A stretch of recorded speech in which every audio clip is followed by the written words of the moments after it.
This is the Morning Drive. It's Mirror Business FM. Urban mobility now, buspooling. So this morning's Scale or Fail episode, and we're looking at whether buspooling and on-demand transport can actually ease congestion or struggle to scale. There's the question. Jack Holland is the Director of Business Development at Driven Flex, has over a decade of experience across Europe and the Middle East, including projects with the RTA in Dubai and RCRC in Riyadh. Jack, good to have you here. Thank you. Thank you for having me. It's good to meet you. So I wanted to start with your experience, actually, because I mentioned you've worked with the RTA in Dubai, in Riyadh, two cities growing probably faster than the road networks can handle.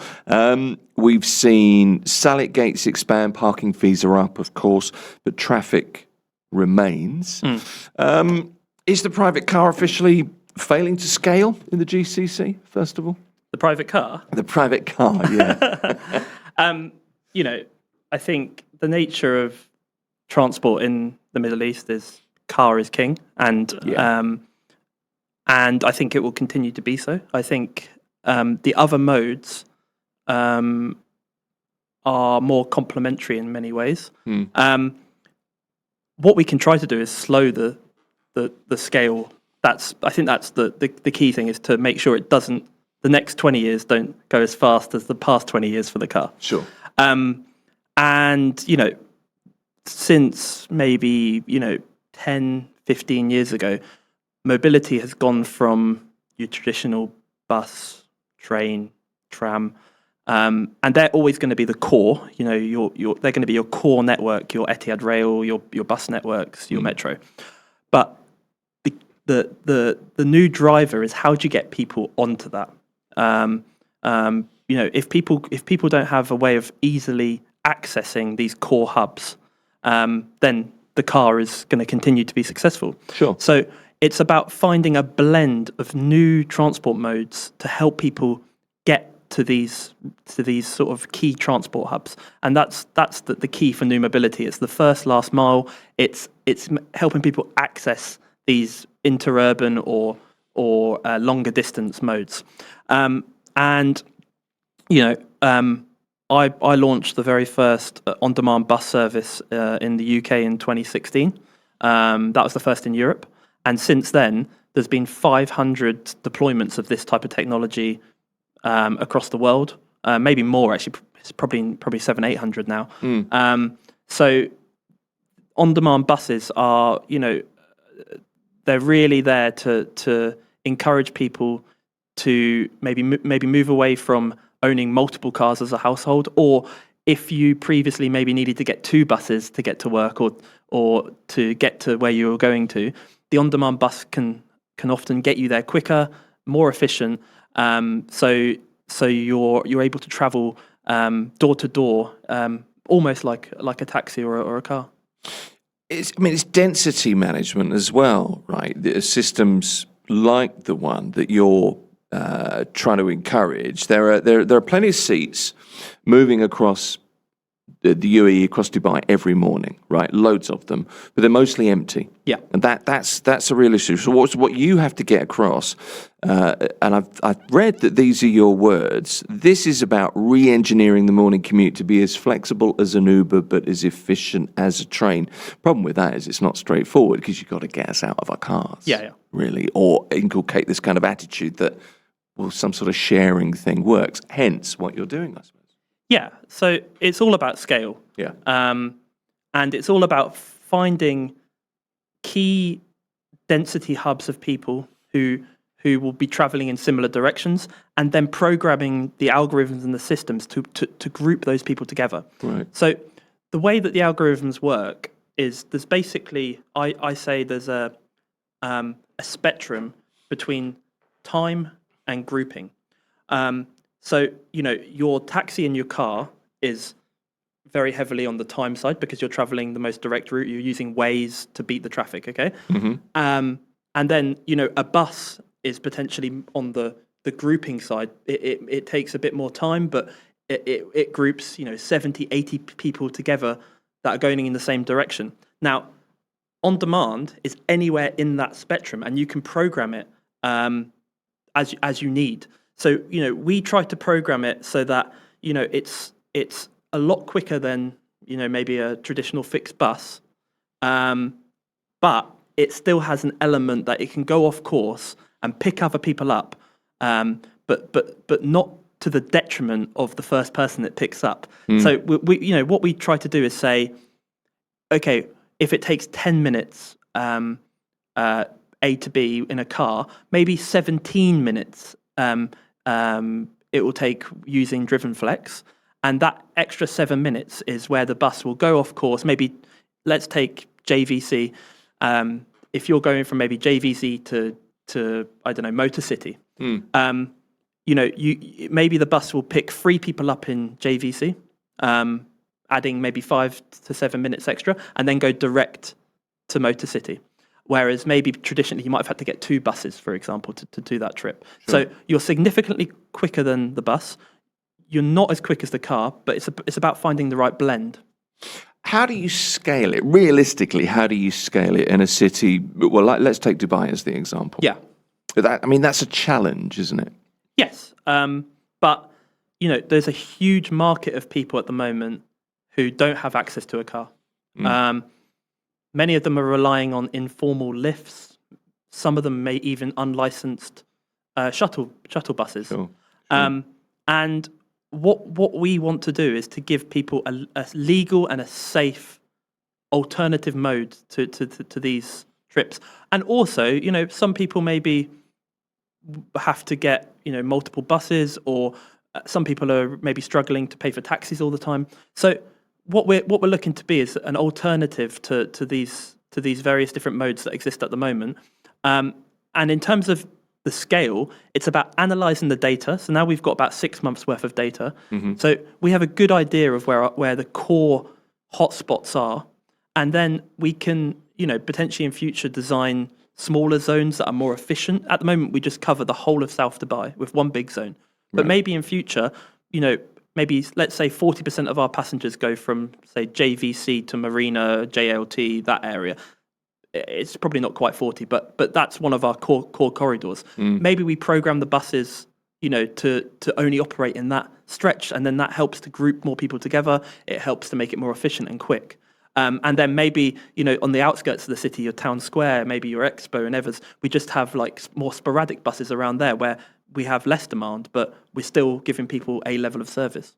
What does it cost at the moment? What kinds of levels? Is it a subscription model? Can I just, download the app, use it, book a ride? How does it work? Yeah, so we have 2 pricing offers at the moment. We have a monthly pass. That monthly pass operates Monday to Saturday. That's our operating times. And you get 2 trips per day. And that's 500 AED for 30 days. So basically, for 500 AED, you get up to 60 trips. And if you were to use all 60, that would work out as 8 AED per trip.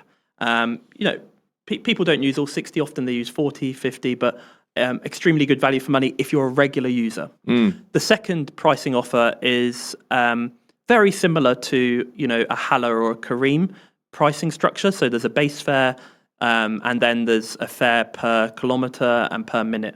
But we've tried to price it again on that spectrum.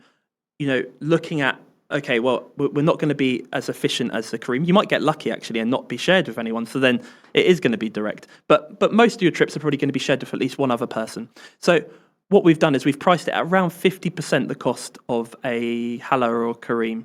So you're sort of paying, about half the price of what you would have paid for a private car. And, you're still getting picked up from your door and dropped to where you want to go, but maybe it'll go slightly off course and pick other people up.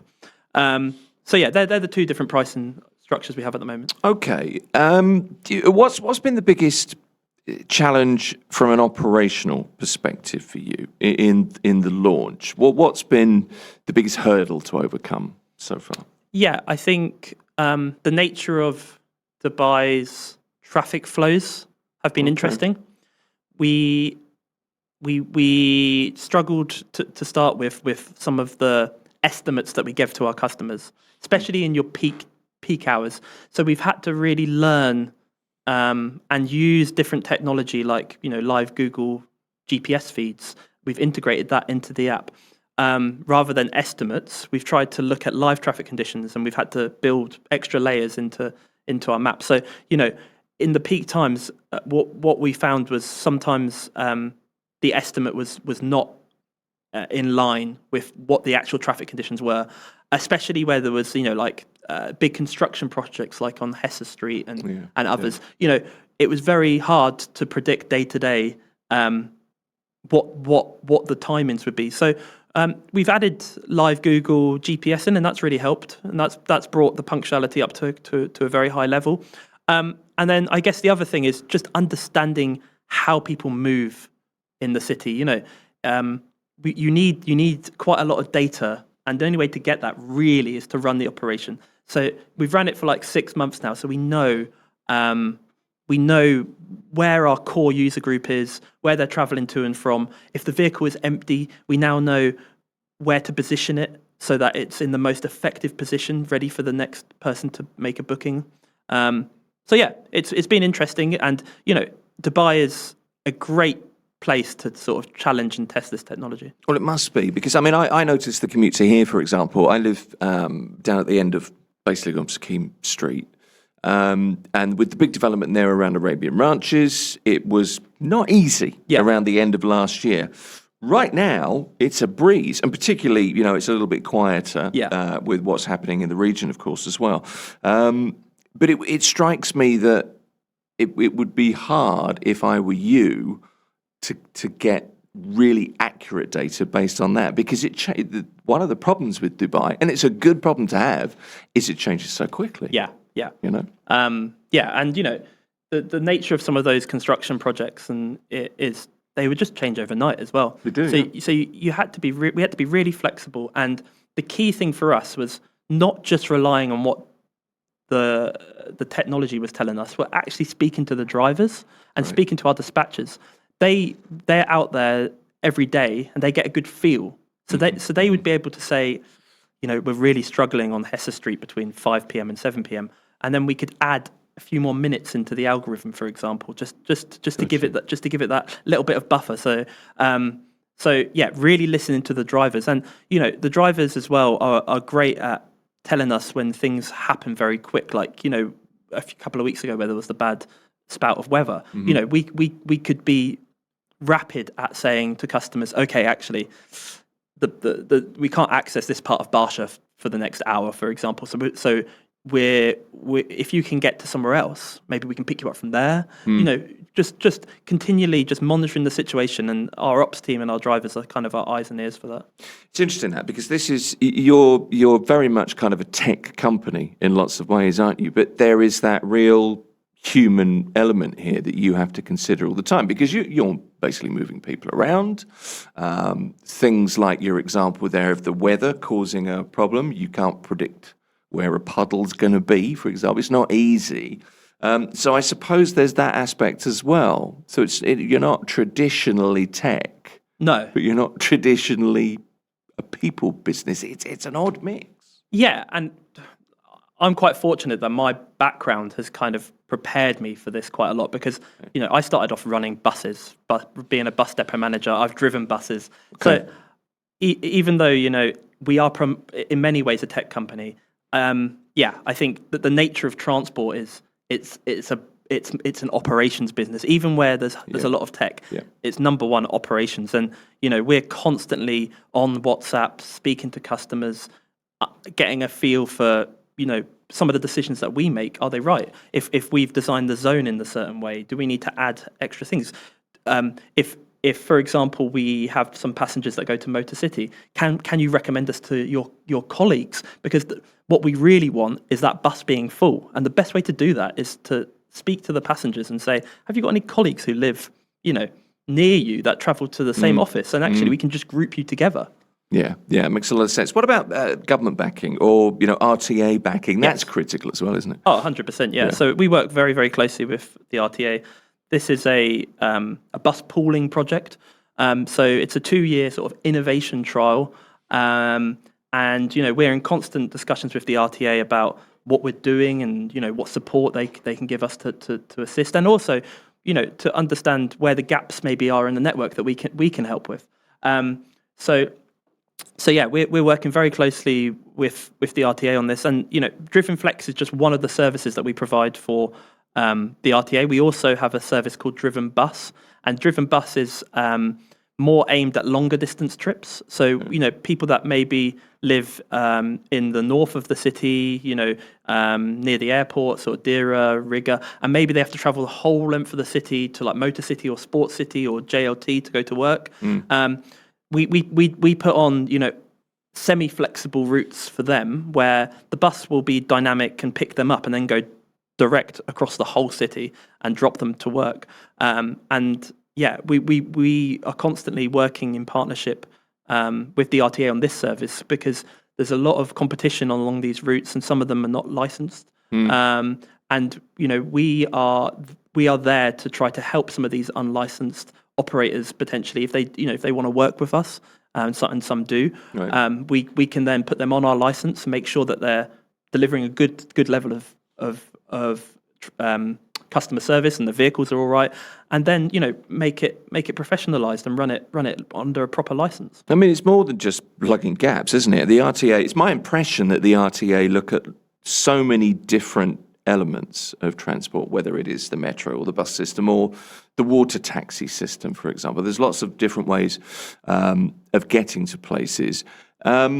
You talk to the regulators. How do you integrate the service kind of bus pooling idea, like Driven Flex, into the wider sort of transport network without cannibalizing, the metro or the bus lines? How do you ensure that kind of complementary mechanism? Yeah, I think we're part of a 2-year innovation trial at the moment, so it's more about learning. Right. The next step is 100%. How do we make this an integral part of the network in Dubai?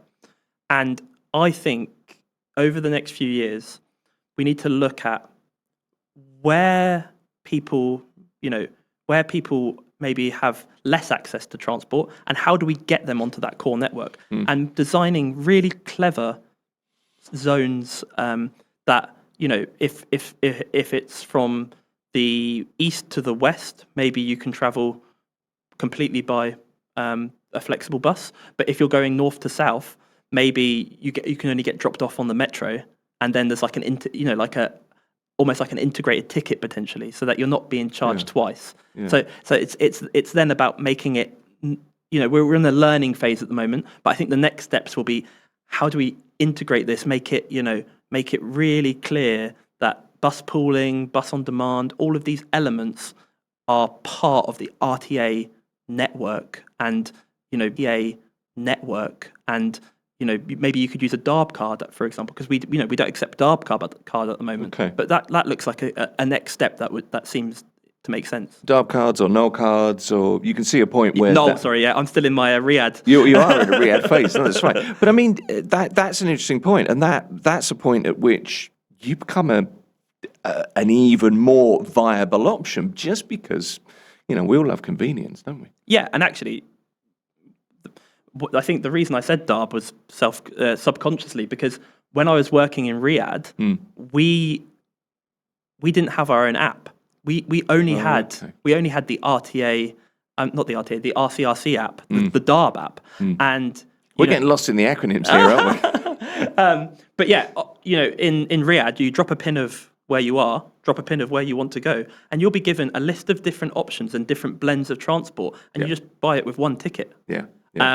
And the DARB app launched at the same time that the Metro launched and the bus on demand launched, and suddenly people can go from their house to their workplace where maybe it wasn't possible with public transport, and now it's one ticket. Almost like a seamless journey. That was just an overnight thing, though, wasn't it? That's an incredible thing to see. You're kind of retrofitting, I suppose, in the UAE, because we have lots of different systems that have to come together.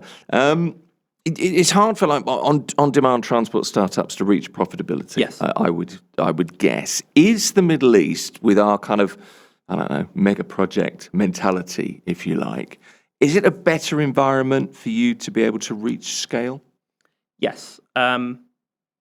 We have modelled that in the Middle East, the commercial break-even points are lower. It's many different factors. Less tax on the vehicles. Fuel is slightly cheaper. Yeah. Overheads seem to be slightly less than Europe. Less red tape in many ways. Mm-hmm. So Dubai and many other regions, it looks like our route to it being a commercial service is a lot more attractive than it would be in Europe. And what we're also seeing is we're able to blend different modes together a lot more effectively. So we're not just providing a B2C service, direct to consumer. We're actually, speaking to facilities companies who need to move people across the city, and we're saying to them, actually, we can save you a certain amount of vehicles. If you just use our app, we'll set you up with a business account. And if you've got lifeguards that work in the Palm, they can just use our app to travel. We're speaking to school providers, and about 25% of our patronage comes from teachers.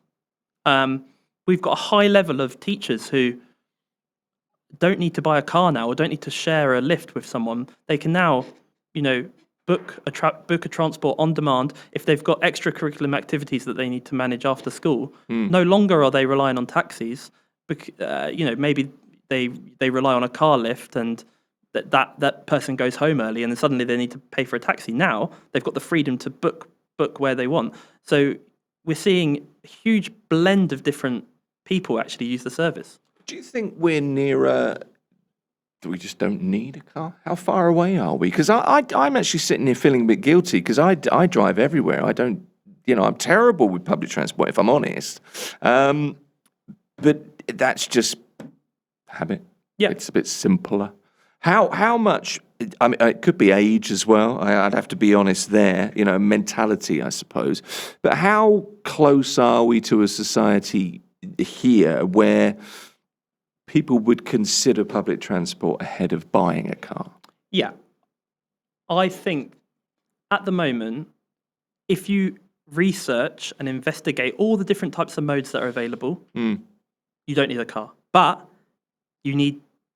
at the moment, you need to really look into it and you don't need plan. it, but you quite fancy it. It's that kind of mentality. So like isn't it? there's car sharing schemes in Dubai where you can like book by the minute, and they cover the whole of Dubai. There's micro mobility, especially maybe in the winter and stuff. You can jump on a scooter and go around your neighborhood. There's all these bus pooling projects or the RTA bus on demand project. There's so many different modes of transport, and I think the next couple of years we'll see the likes of Kareem integrate all these different services onto a singular app. The Kareem have already started with a lot of them. You can rent bikes, you can book a public taxi, you can book a private taxi. So once these things start to become on a singular marketplace, I think there we'll start to see people really think about, do I need to buy a car in 2 years' time? Do I need to have 2 cars or 3 cars per household? Maybe we can go down to 1. I think when it becomes easier to not have to do that research, then I think that's where people will start to move away from it potentially. It's interesting. I wonder when owning a car is more like a hobby than a necessity. I don't know how far we are from that, but I mean, and then on top of that, you've got the autonomous trials that are going on, which Dubai is really leading the way globally now. There's going to be an autonomous zone that is launching this year, where I think it's like Dubai Creek Harbour and the surrounding areas. There's going to be autonomous boats, autonomous buses. Yep. You're gonna have the robo taxis. You'll have the flying autonomous taxis. So Dubai is really leading the way in that field as well, and on-demand buses actually lend themselves really well to that technology as well. Yeah, it's the Jetsons sooner than we think, isn't it? What would success look like for you, for your model, in the next 2-3 years? Yeah, I think success is proving that the concept works with a relatively small fleet. We've got like 50 vehicles at the moment across driven bus and driven flex. Right. And what we want to show is, if we can make it work with that, then why can't we scale it across the city? Right. And it might not just be us; there might be other providers. But if we're all integrated, under the same app or under the same scheme, that's fine. So for me, for us and the other companies that are trialing these types of services, I think what we need to prove now is we've tested the software works. We're now looking at how do we make this commercial, and there might be some areas that will need subsidy, the Mac Hills 2, or maybe areas on the outskirts of the city. There might be some subsidy required for some areas, but if there's enough density and enough demand in other areas, it might be able to offset it. So yeah, I think for us, it's by the end of the year, we really want to have a real firm, case study that this works, and then it's about how do we integrate it into the wider network? How do we scale it? How do we make it so that the brand is as recognizable as a Careem or an Uber? Like you say, oh, I'm going to get a Flex today, and people understand what you mean. Yeah, that's what you're after. And I guess as well, Dubai is continuing to scale. You've got to continue that on an ongoing basis. How do you, just a couple of quick questions actually, how do you balance profitability for users, to offer real value with the profitability for the business? How are you looking at that? Yeah, so for us, we always in conversation with our users. So like last week, we moved from a fixed price to a mileage-based price. Yes. But what we did was we gave people notice. We communicated to them that, okay, yes, if you're traveling across the zone, it may be 30 dirhams instead of 15 dirhams. But if you use us more than 15 times in a month, you can buy the monthly pass, and then you can use us up to 60 times. So for us, it's about, we need to make sure that the business is commercial and profitable, but we also need to make sure that we're bringing people along on the journey. And, if you're an ad hoc user, then it should still be a lot more affordable than using a taxi. And if you're a regular user, well, you can commit to that monthly pass. And we've seen a huge surge in monthly pass sold in the past 2 weeks. Since the switch? Yeah. Like, Right. 80% of our passengers have moved to the monthly pass now. Okay. And now, maybe they'll use us more. Maybe that traditionally they were only using us to go to or from work. Maybe now they'll use us to go to the supermarket and other places. So yeah, we want to be able to give people different offers. We also want to work with businesses more to give them corporate discounts. You could be a business that is limited on car parking spaces, or maybe your employees have said, the parking charges have increased and I just can't afford it. Well, can we not be an alternative for people then to use us instead of having to drive and pay all these different fees? I was going to ask you in this interview, what's the problem that you're trying to solve? And I feel like I've learned that you're trying to solve a whole host of potential problems. And I quite often sort of say to people, thanks for coming in. I really learned a couple of things there, but I've learned loads today. I knew nothing about this at all.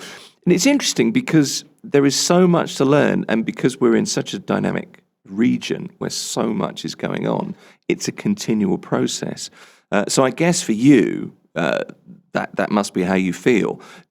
So final question, what have you learned so far? Your experience is obviously UK, Europe, Middle East, but what's the big takeaway in your head? In Dubai? Across your experience, but I guess Dubai as well. For me, when I started off, looking at this type of transport 10, 12 years ago, right, we were very much focused on a certain demographic, and that was getting people to work, getting people to school, maybe like young professionals or people that we thought would be more receptive to this on-demand transport. So very specific. We actually did a huge amount of work on personas, and we found like young professionals, students, maybe families who want to go down to one car. So that was kind of a middle class almost look at it. Yeah. what I've actually found is it doesn't need to be that regimented. It can work for a whole host of different people, but you've got to really look at where the issue is. So, in Riyadh, the issue was getting people onto the metro. So we designed small zones and we just focused on getting people onto the metro. In Dubai, it's a bit more complicated than that because you've got huge flows of people going from neighborhoods to workplaces that maybe the metro can't serve. So it's about looking at the whole picture and then identifying the key things we want to target. So we know that facilities company move thousands of people every day across the city in big coaches, and actually we're speaking to all of these facility companies, and they're like, oh yeah, but actually we have a lot of ad hoc trips that we really struggle with, and we're taking on board them ad hoc trips. We're speaking to schools, and teachers are saying we don't really want to buy a car, and actually this gives the schools the ability to help their teachers get to work. So it's about speaking to the organizations and the businesses in the zone, and not just going direct to the consumer, but actually looking at the B2B, looking at the corporate events, looking at how we can get more groups on board. If you're going to a concert, well, maybe we're not very busy on a Saturday, you can rent a bus. So it's about just identifying all these different types of demand and trying to serve it. And you've got to get that across to people as well. Yes. Yeah. Fascinating. It is. That's another scale or fail. Jack Holland, Director of Business Development at Driven Bus. Thank you. As well. Good to talk to you. No, good. Thank you. Thank you for coming in. This is Mirror Business FM.